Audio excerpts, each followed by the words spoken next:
ముఖ్యమంత్రి చంద్రబాబు ఢిల్లీ పర్యటన ముగిసింది. నిన్న రాత్రి కేంద్ర హోంమంత్రి అమిత్ షాతో భేటీ అయిన చంద్రబాబు ఉదయం సీఎం అధికారిక నివాసంలో పూజలు నిర్వహించారు. ఢిల్లీ నుండి విమానంలో గన్నవరం చేరుకున్న ఆయనకు అధికారులు స్వాగతం పలికారు. కాగా ఏపీ ఆర్థిక పరిస్థితి గురించి అమిత్ షాకు చంద్రబాబు వివరించారు. ముఖ్యమంత్రి చంద్రబాబు ఢిల్లీ పర్యటన ముగిసింది. నిన్న సాయంత్రం ఆయన ఢిల్లీకి వెళ్లారు. రాత్రి కేంద్ర హోంమంత్రి అమిత్ షాతో భేటీ అయ్యారు. ఇక ఇవాళ ఉదయం సీఎం అధికారిక నివాసం వన్ జన్పథ్లో పూజలు నిర్వహించారు. అనంతరం విజయవాడకు చంద్రబాబు తిరిగి ప్రయాణమయ్యారు. ఢిల్లీ నుండి విమానంలో గన్నవరం చేరుకున్న ఆయనకు అధికారులు స్వాగతం పలికారు. కాగా ఏపీ ఆర్థిక పరిస్థితి గురించి అమిత్ షాకు చంద్రబాబు వివరించారు.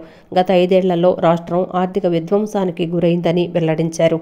అస్తవ్యస్త నిర్వహణ, అవినీతి కారణంగా ఏపీ ఆర్థిక వ్యవస్థ గాడి తప్పిందని చంద్రబాబు తెలిపారు. 2019-24 ఆర్థిక సంవత్సరాల మధ్య మన రాష్ట్ర ఆర్థిక పరిస్థితి అదుపు తప్పి అస్థిరమైన అప్పులను వివరిస్తూ విడుదల చేసిన 4 శ్వేతపత్రాలను అమిత్ షాకు వివరించారని చంద్రబాబు తెలిపారు. కూటమి ప్రభుత్వం అధికారంలో ఉన్న వైఎస్ఆర్సీపీ నేతలే ఇంకా టీడీపీ వారిపై దాడులు చేస్తున్నారని మంత్రి సవిత ఆరోపించారు. పార్టీ కేంద్ర కార్యాలయం ఎన్టీఆర్ భవన్లో మంత్రి సవిత ప్రజల నుంచి వినతులు స్వీకరించారు. వైఎస్ఆర్సీపీ శ్రేణులపై ఒక్క అక్రమ కేసు కూడా తాము పెట్టలేదని అన్నారు. ప్రజల సమస్యలు తీర్చేందుకు అమాత్యులందరూ కష్టపడాలన్న సీఎం చంద్రబాబు ఆదేశాలను మంత్రులు తూచా తప్పకుండా పాటిస్తున్నారు. మంగళగిరిలోని తెలుగుదేశం పార్టీ కేంద్ర కార్యాలయం ఎన్టీఆర్ భవన్లో అందుబాటులో ఉండాలన్న సూచనలతో మంత్రులు ఎన్టీఆర్ భవన్కు వెళ్తున్నారు. పార్టీ కార్యాలయంలో కూర్చొని వస్తున్న ప్రజల నుంచి వినతులు స్వీకరిస్తున్నారు. ప్రజలు, కార్యకర్తలు ఇచ్చిన వినతులను తీసుకుని సమస్యలు పరిష్కరిస్తామని హామీలిస్తున్నారు. వినతులను స్వీకరించిన వెంటనే సంబంధిత అధికారులకు ఫోన్లు చేసి సమస్యలు పరిష్కారం అవ్వాలని ఆదేశిస్తున్నారు. సమస్య పరిష్కారం అయిందో లేదో తనకు అప్డేట్ చేయాలని సూచిస్తున్నారు. ఈ క్రమంలో ఎన్టీఆర్ భవనంలో మంత్రి సవిత వినతులు స్వీకరించారు. రాష్ట్రంలో కూటమి ప్రభుత్వం అధికారంలో ఉన్న వైఎస్ఆర్సీపీ నేతలే ఇంకా తెలుగుదేశం శ్రేణులపై దాడులు చేస్తున్నారని బీసీ సంక్షేమ శాఖ మంత్రి సవిత ఆరోపించారు.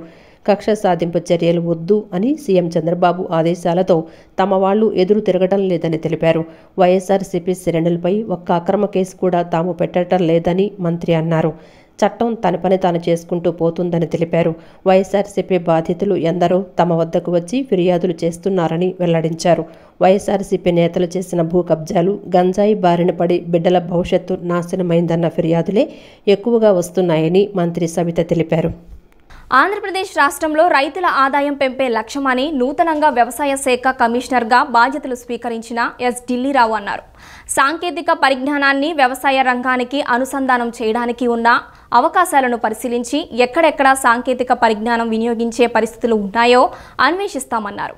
కేంద్ర, రాష్ట్ర ప్రభుత్వాలు రైతుల ప్రయోజనం కోసం అమలు చేస్తున్న ప్రతి పథకాన్ని రైతు చెంతకు చేరేలా చర్యలు చేపట్టనున్నట్లు పేర్కొన్నారు. శతాబ్దాల కాలం నుంచి అన్నపూర్ణగా పేరుగాంచిన ఆంధ్రప్రదేశ్ రాష్ట్రంలో రైతుల ఆదాయం పెంపే లక్ష్యమని నూతనంగా వ్యవసాయ శాఖ కమిషనర్గా బాధ్యతలు స్వీకరించిన ఎస్ ఢిల్లీరావు అన్నారు. మంగళగిరిలోని వ్యవసాయ శాఖ ప్రధాన కార్యాలయంలో వేద పండితుల పూర్ణకుంభ స్వాగతంతో కార్యాలయంలోకి కార్యాలయ ఉద్యోగులు ఆహ్వానించారు. అనంతరం కార్యాలయంలో విధులకు సంబంధించిన దస్త్రంపై సంతకం చేసి బాధ్యతలు స్వీకరించి అనంతరం మీడియా ప్రతినిధులతో మాట్లాడుతూ రైతు ప్రయోజనాల కోసం వ్యవసాయ శాఖ తీసుకోనున్న చర్యలను వివరించారు. విస్తరిస్తున్న సాంకేతిక పరిజ్ఞానాన్ని వ్యవసాయ రంగానికి అనుసంధానం చేయడానికి ఉన్న అవకాశాలను పరిశీలించి ఎక్కడికక్కడ సాంకేతిక పరిజ్ఞానం వినియోగించే పరిస్థితులు ఉన్నాయో లాభనష్టాలను బేరీజు వేసుకొని రైతులకు ప్రయోజనకరంగా ఉండేలా అమలు చేస్తామన్నారు. ముఖ్యంగా పెట్టుబడి వ్యయం తగ్గించేందుకు, సాంకేతిక పరిజ్ఞానం వినియోగాన్ని పెంచేందుకు అవసరమైన కార్యాచరణను అమలు చేస్తామన్నారు.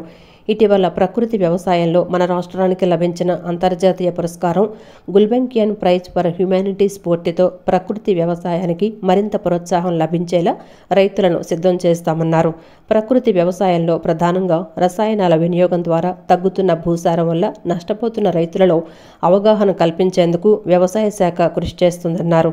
రైతులు పండిస్తున్న ప్రతి పంటకు గిట్టుబాటు ధర లభించేందుకు, రైతులు మరింత ఎక్కువ దిగుబడి సాధించేందుకు అవసరమైన చర్యలు కూడా చేపట్టనున్నట్లు వివరించారు. వ్యవసాయంలో మాస్టర్స్ డిగ్రీ చేసిన తనపై నమ్మకంతో వ్యవసాయ శాఖను అప్పగించిన ముఖ్యమంత్రి చంద్రబాబు నాయుడు, వ్యవసాయ శాఖ మంత్రి కె అచ్చెన్నాయుడు, ప్రభుత్వ ప్రధాన కార్యదర్శి నీరబ్ కుమార్ ప్రసాదులకు కృతజ్ఞతలు తెలిపారు.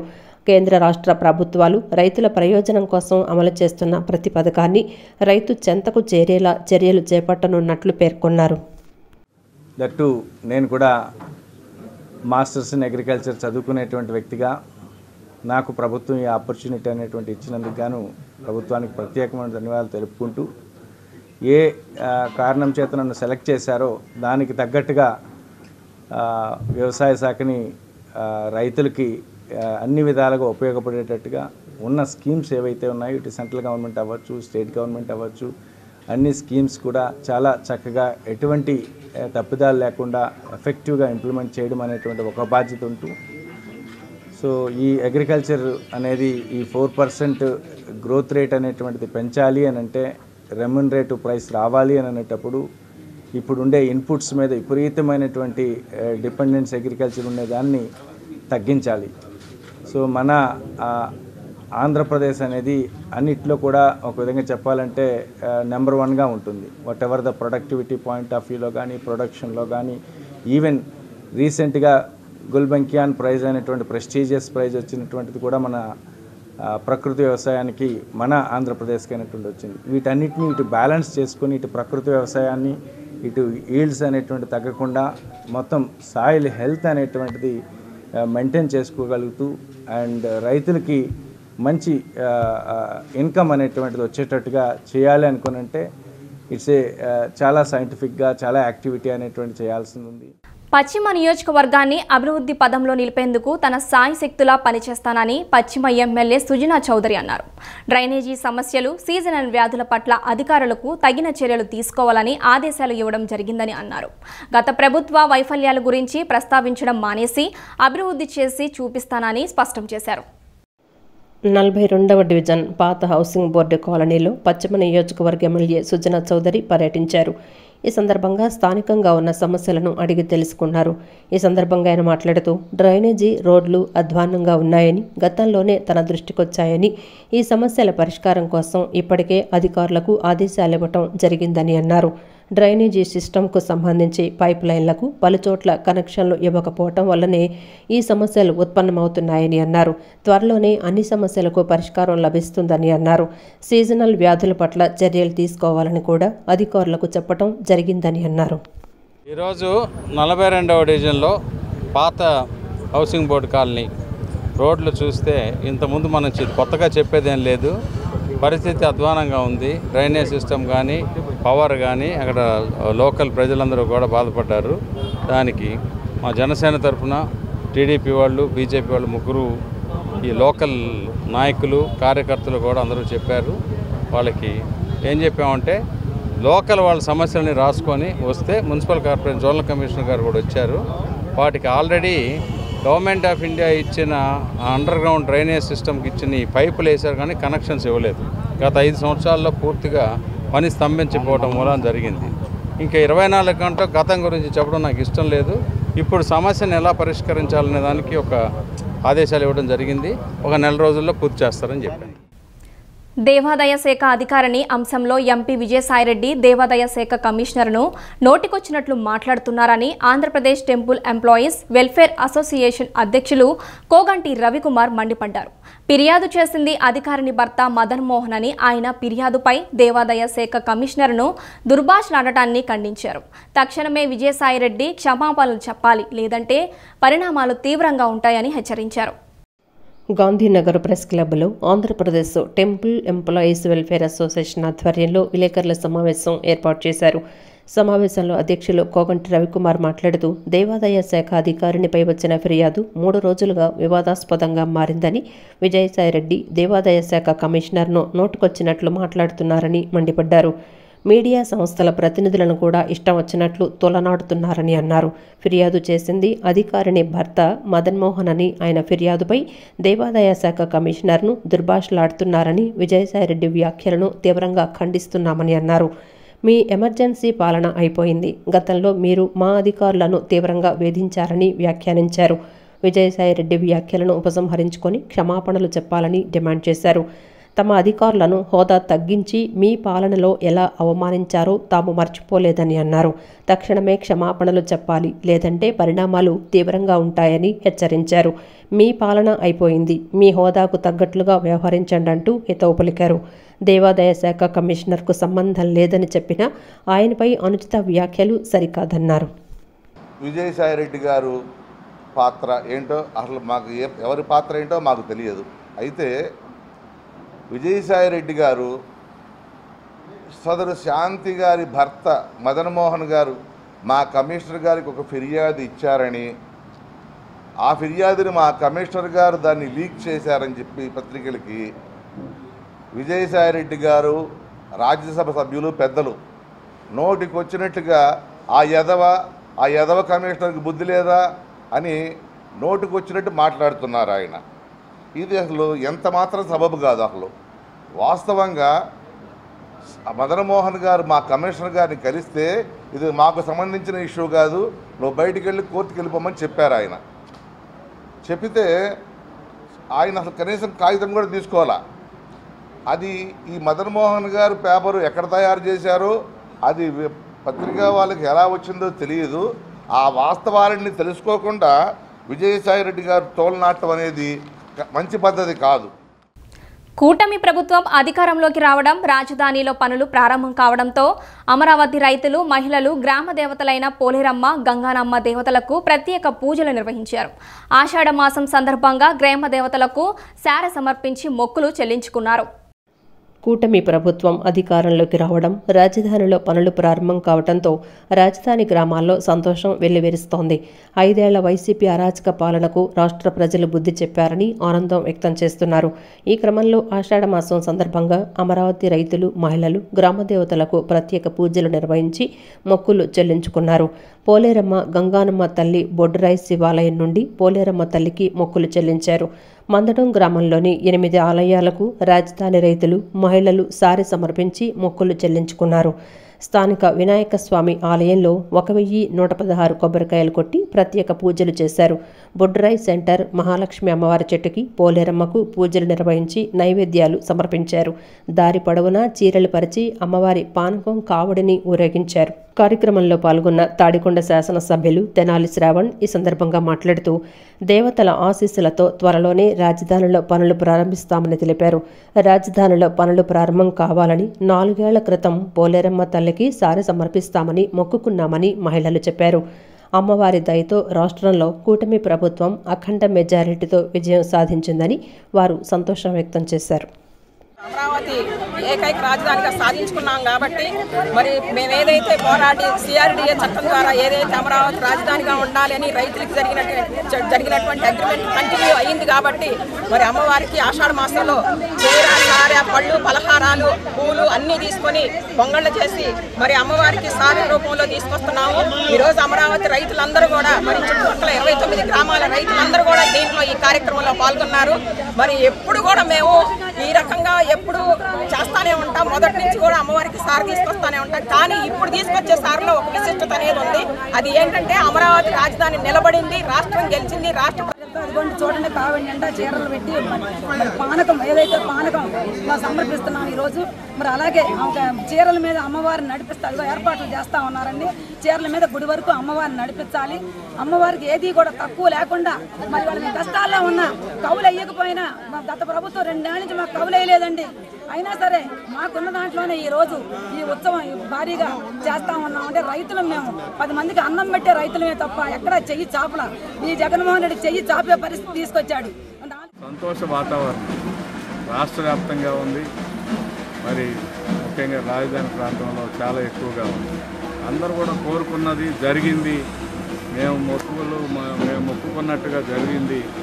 దేవుళ్ళు మా పట్ల కనికరం చూపారు అనే ఒక సంతోషకరమైన సందర్భాన్ని ప్రతిరోజు ఏదో ఒక ఊర్లో ఏదో ఒక చోట ఖచ్చితంగా కొంతమంది మొన్న తిరుపతి నడుచుకుంటూ వెళ్ళారు, అంతకుముందు ఒక బ్యాచ్ నడిచారు. రోజు మీరు చూస్తూ ఉంటారు. మన పెదవర్ల గుడి సాయిబాబా గుడికి నడిచి వెళ్ళారు. అలాగే గోరంట్ల వెంకటేశ్వర స్వామి గుడికి నడిచి వెళ్ళిన వాళ్ళు ఉన్నారు. ప్రతిరోజు జరుగుతూ ఉంది. అంటే దాని అర్థం ఏంటన్నమాట, ప్రజలు ఉత్సాహంగా సంతోషంగా. మధురానగర్లోని శివకేశవ్ ఆలయం, షిరిడి సాయి మందిరంలో తొలి ఏకాదశి సందర్భంగా ప్రత్యేక పూజలు చేశారు. ప్రత్యేక పూజలు, అర్చనలు, అభిషేకాలు నిర్వహించారు. భక్తులకు తీర్థ ప్రసాదాలు అందజేయడంతో పాటు పేలాల పిండిని పంపిణీ చేశారు. తొలి ఏకాదశి పర్వదినాన్ని పురస్కరించుకొని మధురా నగర్లోని శివకేశవాలయం షిరిడీ సాయి మందిరంలో ప్రత్యేక పూజలు చేశారు. ఇందులో భాగంగా ఆలయ కమిటీ శ్రీ వెంకటేశ్వర స్వామి వారిని ప్రత్యేకంగా అలంకరించి భక్తులకు దర్శన భాగ్యం కల్పించారు. ఉదయాన్నే పుణ్యస్నానాలు ఆచరించి ఆలయంలో దీపాలు వెలిగించి ప్రత్యేక పూజలు చేశారు. ఆలయం చుట్టూ ప్రదక్షిణాలు చేస్తూ దైవస్మరణలో నిమగ్నమయ్యారు. తొలి ఏకాదశి పర్వదినం సందర్భంగా ప్రత్యేక పూజలు, అర్చనలు, అభిషేకాలు నిర్వహించారు.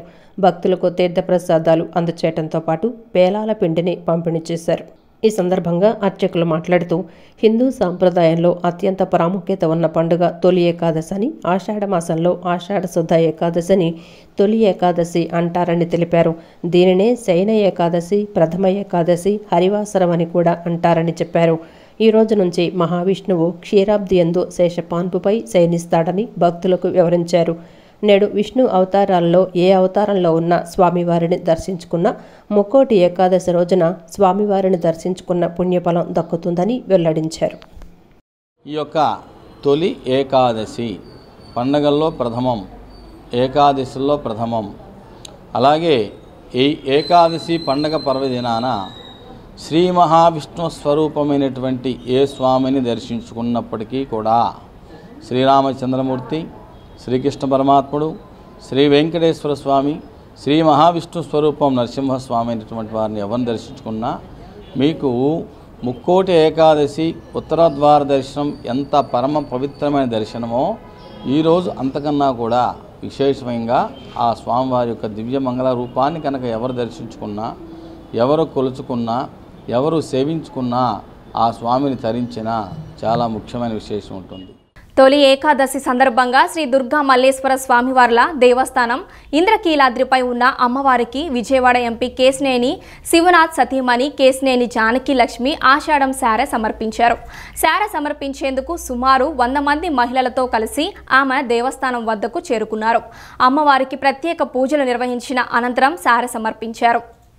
ఆషాఢ మాసాన్ని పురస్కరించుకొని తొలి ఏకాదశి పండుగ సందర్భంగా ఇంద్రకీలాద్రిపై జగన్మాత దుర్గమ్మకు విజయవాడ ఎంపీ కేశినేని శివనాథ్ చిన్ని సతీమణి కేశినేని జానకి లక్ష్మి సాంప్రదాయ పద్ధతిలో సారెను సమర్పించారు. స్పృహాప్తి చారిటబుల్ ట్రస్ట్ మహిళల బృందంతో కలిసి పసుపు, కుంకుమ, పూలు, పండ్లు, పట్టు వస్త్రాలు, మిఠాయిలు, చలిమిడి తీసుకొచ్చారు. వీరికి ఆలయ మర్యాదలతో EO KS Ramarao, AEO Sudharani స్వాగతం పలికి అమ్మవారి దర్శనం చేయించారు. అనంతరం కేశినేని జానకి లక్ష్మి ఆశీర్వచన మండపంలో వేద పండితులు ఆశీర్వచనాలు అందజేశారు. 6వ అంతస్తులోని మల్లికార్జున మహామండపంలో సారెను మూల విరాట్కు చూపించి అర్చకులకు అందజేశారు. పూజ అనంతరం తనతో వచ్చిన మహిళా భక్తులకి కేశినేని జానకి లక్ష్మి చలిమిడి ప్రసాదంగా అందజేశారు. అమ్మవారికి తెచ్చిన చీరను కేశినేని జానకి లక్ష్మి చీరల కౌంటర్లో ఇవ్వగా ఏఈఓ సుధారాణి క్యూఆర్ కోడ్ రసీదును అందజేశారు. ఈ కార్యక్రమంలో ఎన్టీఆర్ జిల్లా తెలుగు మహిళా అధ్యక్షురాలు, corporator Chennipati Usharani, MV Sudhakar, Spruhapti charitable trust మహిళా సభ్యులు Lakshmi Prasanna, Bharati, K Padma, R Radha, A Ashwini, R Vani, U Srikeerthi పాల్గొన్నారు. మధురానగర్ దావు బుచ్చయ్య కాలనీలోని శ్రీ శ్యామలాంబాదేవి ఆలయంలో శ్రీ వారాహి అమ్మవారి నవరాత్రి వేడుకలు వైభవంగా ముగిశాయి. ఈ కార్యక్రమంలో ఎమ్మెల్యే బోండా ఉమామహేశ్వరరావు పాల్గొని ప్రత్యేక పూజలు చేశారు. ఈ సందర్భంగా ఏర్పాటు చేసిన అన్నదాన కార్యక్రమాన్ని ఆయన ప్రారంభించి స్వయంగా భక్తులకు వడ్డించారు. మధురానగర్ దావు బుచ్చయ్య కాలనీలోని శ్రీ శ్యామలాంబాదేవి ఆలయంలో శ్రీ వారాహి అమ్మవారి నవరాత్రి వేడుకలు ముగిశాయి. ఈ సందర్భంగా ఆలయంలో ప్రత్యేక పూజలతో పాటు హోమాలు నిర్వహించారు. చుట్టుప్రక్కల ప్రాంతాల నుండి భక్తులు అమ్మవారికి మేళతాళాలతో ఆషాఢసారి సమర్పించారు. ఈ కార్యక్రమంలో ఎమ్మెల్యే బోండా ఉమామహేశ్వరరావు పాల్గొని ప్రత్యేక పూజలు చేశారు. ఆలయ కమిటీ సభ్యులు ఎమ్మెల్యేకు ఘన స్వాగతం పలికారు. ఈ సందర్భంగా ఏర్పాటు చేసిన అన్నదాన కార్యక్రమాన్ని ఆయన ప్రారంభించి స్వయంగా భక్తులకు వడ్డించారు. ఈ సందర్భంగా బోండా ఉమా మాట్లాడుతూ తొలి ఏకాదశి రోజు వారాహి అమ్మవారి నవరాత్రి వేడుకలు ముగింపు కార్యక్రమం జరగటం సంతోషదాయకమని అన్నారు. అమ్మవారి ఆశీస్సులు రాష్ట్ర ప్రజలపై సుభిక్షంగా ఉండాలని ఆకాంక్షించారు. తెలుగుదేశం పార్టీ అన్ని మతాల ఆచారాలను గౌరవిస్తుందని చెప్పారు. ఈరోజు తొలి ఏకాదశి దేశవ్యాప్తంగా, రాష్ట్ర వ్యాప్తంగా భక్తులందరూ కూడా అమ్మవారిని, అలాగే ప్రత్యేకంగా వారాహి అమ్మవారిని ఈరోజు పూజిస్తున్న జరుగుతూ ఉంది. అన్ని చోట్ల కూడా తొలి ఏకాదశి నిమిత్తం మరి ఎంతో భక్తి శ్రద్ధలతో ఉపవాసాలు చేసే భక్తులందరికీ కూడా శుభాకాంక్షలు తెలియజేస్తూ ఉన్నాం. ఈరోజు ఇక్కడ 30వ డివిజన్లో దావబుచ్చి కాలనీలో మా పార్టీ నాయకుడు కనకారావు అండ్ ఫ్రెండ్ సర్కిల్ ఆధ్వర్యంలో ఈరోజు ఇక్కడ చక్కటి కార్యక్రమం అమ్మవారి గుడి అలాగే భక్తులందరికీ అన్నదానం జరిగింది. తెలుగుదేశం పార్టీ అన్ని మత ఆచారాలని గౌరవిస్తూ అన్ని రకాలుగా ప్రజలకు అండగా ఉంటాం. మరొకసారి భక్తులందరికీ కూడా శుభాకాంక్షలు తెలియజేస్తూ సెలవు. అనంతరం ఆలయ ధర్మకర్త చింతపల్లి కనకారావు మాట్లాడుతూ వారాహి అమ్మవారి నవరాత్రి ముగింపు వేడుకల సందర్భంగా నిర్వహించిన అన్నదాన కార్యక్రమంలో ఎమ్మెల్యే బోండా ఉమ పాల్గొనడం ఆనందంగా ఉందన్నారు. ఆయన ఎమ్మెల్యేగా గెలవటం పట్ల తమ కాలనీ వాసులు సంతోషాన్ని వ్యక్తం చేస్తున్నారని పేర్కొన్నారు.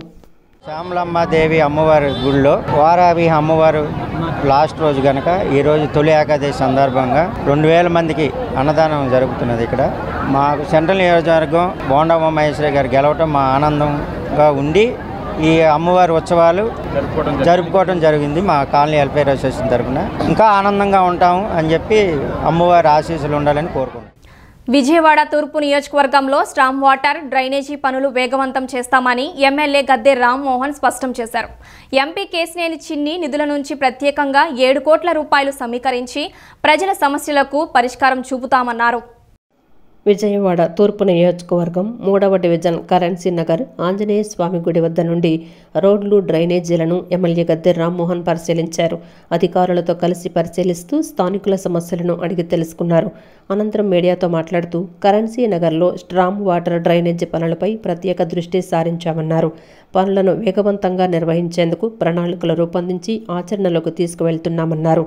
కరెన్సీ నగర్ నుంచి వెళ్లే వివిధ ప్రాంతాలను కూడా అభివృద్ధి చేస్తున్నామన్నారు. ప్రత్యేకంగా ఎంపీ కేశినేని శివనాథ్ నిధుల నుంచి స్ట్రామ్ వాటర్ డ్రైనేజీ పనులకు 7 కోట్ల రూపాయలు సమీకరించడం జరిగిందన్నారు. కార్యక్రమంలో డివిజన్ టీడీపీ నాయకులు స్థానికులు పాల్గొన్నారు. 7 కోట్ల నిధులు కూడా ఇక్కడ సమీకరించి ఇవ్వటం కూడా జరిగింది. అదేవిధంగా కొన్ని రోడ్లు వేసుకోవాల్సిన అవసరం ఉంది. అదేవిధంగా కరెంటుకు సంబంధించిన ప్రధానమైన సమస్య ఇక్కడ బిల్లులు, కరెంటు బిల్లులు. ఇక్కడ మంచి సబ్స్టేషన్ ఉంది, దాంట్లో ఈఆర్ఓ ఆఫీస్ కూడా ఇక్కడ రావడం జరిగింది. అందువల్ల ఇక్కడ ఉన్న వాళ్ళందరికీ సౌకర్యార్థం ఆ యొక్క స్టేషన్లో ఒక కౌంటర్, బిల్లులు కట్టి కూడా కౌంటర్ ఓపెన్ చేయమని కూడా అడిగాం అధికారులు. వాళ్ళందరూ కూడా సానుకూలంగా ఒప్పుకున్నారు. తొందరలో అది ప్రారంభిస్తూ ఉన్నారు. అదేవిధంగా ఇవాళ తిరిగిన దాంట్లో వచ్చిన సమస్యలన్నీ కూడా అధికారులందరూ మాతో పాటు ఉన్నారు. ప్రతి ఒక్క అధికారి కూడా ఆ సమస్యల గురించి వివరణగా మాకు చెప్పడం జరిగింది. దాన్ని ఏ విధంగా మనం పరిష్కరించాలో కూడా చెప్పడం జరిగింది. కొన్ని నిధులు కూడా కావాల్సిన అవసరం అయితే ఈ యొక్క డివిజన్కి 3వ డివిజన్కి అవసరమైన నిధులన్నీ కూడా మన ముఖ్యమంత్రి నారా చంద్రబాబు నాయుడు గారు ప్రత్యేక నిధుల ద్వారా సరే తెచ్చి ఎన్ని కోట్లైనా ఖర్చు పెట్టాలని నిర్ణయం తీసుకోవడం జరిగింది. ఇవన్నీ కూడా మేము రికార్డ్ చేసుకుని ఆయన దృష్టికి తీసుకువెళ్తాం. గత 2014-19 కూడా ఈ ప్రాంతంలో ఒక రామర్పాడు బోర్డర్ రోడ్డు కానివ్వండి, ఇటు టవర్ లైన్ రోడ్డు కానివ్వండి, అదేవిధంగా బల్లెంవారి వీధి కానివ్వండి, ఈ ప్రధాన రోడ్లన్నీ కూడా ఆయన ప్రత్యేకమైన నిధులతో చేసుకోవడం జరిగింది. అదేవిధంగా ఈ డివిజన్కి అన్ని సమస్యలు కూడా పరిష్కరించే విధంగా మేమందరం కూడా కలిసికట్టుగా ప్రయత్నం చేస్తామని కూడా తెలియజేస్తాం. విజయవాడ రైల్వే డివిజన్లో అనేక అక్రమాలు జరుగుతున్నాయని చైతన్య భారతి సేవా సంస్థ అధ్యక్షులు బి చిట్టిరాజు ఆరోపించారు. అధికారులు నిబంధనలను పాతరేసి అభివృద్ధి పనుల పేరిట కోట్లాది రూపాయలు తమ జేబులో నింపుకుంటున్నారని అన్నారు. అధికారులపై విజిలెన్స్, సిబిఐకి ఫిర్యాదు చేస్తే రైల్వే ఉద్యోగులను ట్రాన్స్ఫర్లు, పనిష్మెంట్లు ఇచ్చి వారి జీవితాలను సర్వనాశనం చేస్తున్నారని అన్నారు. ఈ మేరకు విజయవాడ ప్రెస్ క్లబ్లో మీడియాతో మాట్లాడుతూ నూజివీడు సెక్షన్లో TFTR పనుల్లో కోట్ల రూపాయల అవినీతి జరిగిందని ఆరోపించారు. నువ్వు ఈ ఎంప్లాయీస్ టెంప్ట్ అయిపోతూ ఉంటారు. విజిలెన్స్ అవేర్నెస్ వీక్ అని మాకు కండక్ట్ చేస్తుంటారండి DRM ఆఫీసులో. అక్కడ జనానందరూ పోగేసి మీ దగ్గర ఏమైతే అన్యాయం జరుగుతుందో ఆ సమాచారం అంతా మాకు ఇవ్వండి, మేము ఈ అన్యాయాన్ని అరికడతాము, మీ వంతు సహకారం చేయండి అని చెప్పి రెచ్చగొడతా ఉంటారు ప్రసంగాల ద్వారా. దాన్ని నిజంగా అమాయకులైన ఈ రైల్వే ఎంప్లాయీస్ నమ్మి వీళ్ళ చేజేతుల వీళ్ళకి జరిగిన అన్యాయాన్ని వాళ్ళ దృష్టికి తీసుకెళ్ళి, ఆ ఇన్వెస్టిగేషన్ ఏజెన్సీ దృష్టికి తీసుకెళ్ళి వీళ్ళ జీవితాలు నాశనం చేసుకుంటున్నారు. ఇది నేను పత్రిక ముఖంగా నేను చెప్పదలుచుకున్నాను. ఇలా చేయడం ద్వారా అనేక మంది సఫర్ అయిపోతున్నారు. అందులో ఉదాహరణ కింద ఈ విక్టర్ బాబు చిన్న ఉదాహరణ. ఇలా చాలామంది ఉన్నారు నా దగ్గరికి వచ్చిన వాళ్ళు. అంతమంది నేను తీసుకురాలను కనుక ఇతను ఏమో వస్తావా రేపు ప్రెస్ మీట్ అంటే వస్తాను సార్, చెప్తాను సార్ నాకు జరిగిన అన్యాయం అన్నాడు. ఈయన తీసుకొచ్చానండి. ఇది జరుగుతున్నటువంటి భాగవతం. ఎవరైతే దేశాన్ని రక్షించాల్సిన వ్యవస్థ ఉందో ఆ వ్యవస్థే ఈ కన్సర్న్ అధికారులతోటి కుమ్మక్కైపోయి ఎవరైతే ఫిర్యాదుదారుడు ఉంటాడో ఫిర్యాదుదారుడి జీవితాన్ని నాశనం చేసాడు. ఈ వార్తలు ఇంతటితో సమాప్తం.